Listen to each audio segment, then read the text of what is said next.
Good afternoon mga boss. Okay. Andito tayo ngayon kay Panther. Sakay tayo sa company.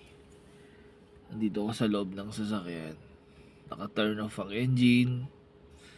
Turn off ang aircon. Bukas lang yung bintana. Konti. Sobrang init. Mapapansin nyo, tirik ang araw. Time check tayo. Time check. 9:59, 9:34 in the morning. Mga boss, minom tayo ng gamot kasi hindi maganda yung pakiramdam natin.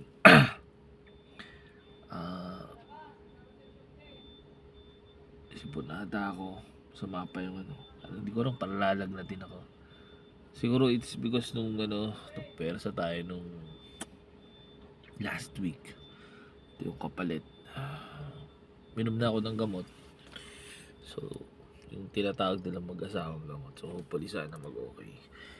Ganito kasi ako pagka lalagnatin or masakit pati yung tenga. Din pag sumakit yung tenga ko, yung ngipin ko apektado. Alam, kasi sa pulbata ganun ako eh. Hindi ko alam kapag nasa sipon lubog. Basta sumakit yung tenga ko, parang may laman, mayroon siyang tubig. Ewan ko lumalabas ata sipon sa tenga and then apektado yung ngipin. Ang masama nito, yung dalawa kong stop, ganun din yung nararamdaman. May sinat sila. Yung isa inuubo. Yung isa hindi na pumasok kasi nagpaalam sa akin kagabi na hindi siya makakapasok kasi nga nilalagnat. Ngayon, ako yung nag-extend kagabi until 10 p.m. Sama na yung pakiramdam natin kagabi but no choice. So ngayon, nandito lang ako sa sasakyan kay Panther. Bala ko ring matulog. Imagine walang aircon, nakakatagal ako. It's because hindi nga normal yung temperature ko, sigurado ako. Problema nito, schedule na natin ang pick up ng Longganisa by Saturday. Sa plan nga by tomorrow so sana makaya. Kung hindi, mag-ask ako ng help kay YP na samahan ako mag-pick up. Para at least meron akong kasama. Yun lang siguro, pero 2 minutes pa naman to, marami pa akong patuloy yung paghina ng company. To the point na talagang sagadan. So kailangan ko rin mag-adjust. Problema sa luto kasi pag hindi nakapasok yung isa ko, yung luto ang mahalaga kasi. Mahalaga yung magtinda kasi pwede ako mag relievo sa kanila. Actually yung panggabi ko, i-advise ko na lang kung kailan magkakapasok kasi sa ngayon bahala kung ako muna until 10 p.m. Ang problema, pag ganito naman yung sitwasyon ko, is possible hindi rin makaya. Kasi yun nga, tawag dito, medyo hindi talaga maganda yung pakiramdam ko. So sana pag nakatulog ako ngayon dito, ayan, inuubo na, is mag-okay.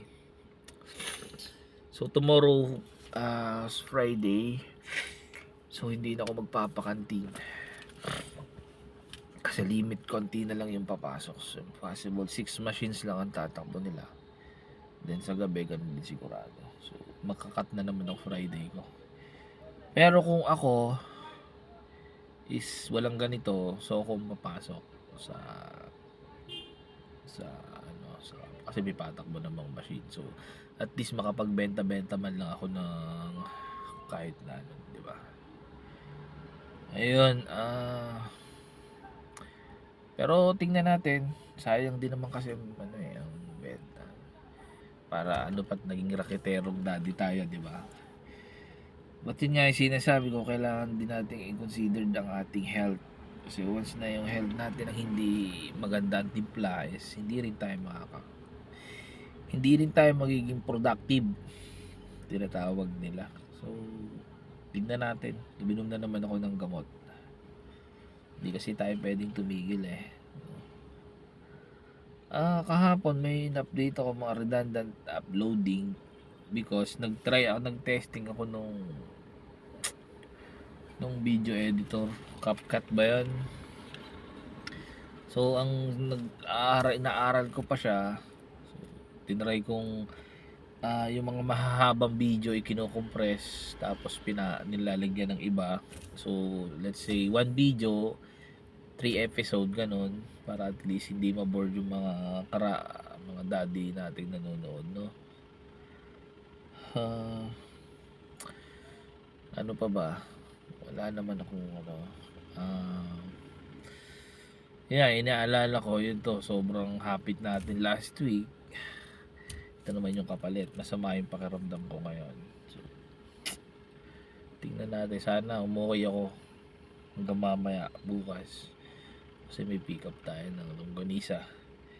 Then yung yung tocino, natikman ko yung tocino nila, pwede rin nating ibenta. Medyo pricey pero worth it naman yung price niya dun sa lasa. Sa tocino yan eh, laman ng baboy. Oo. Alam niyo sobrang init pero giniginaw ko, alam niyo yun, yung parang gusto ko pa tapos tumulog, inaantok ko na ewan. Ganyan 'di ba, pagka hindi normal yung temperature mo sa katawan, kailangan lumabas. So, nag-take na ako ng medicine, sana to. And then wala naman. So thank you dun sa mga viewers na nagbo-view ng mga mina-upload kong video.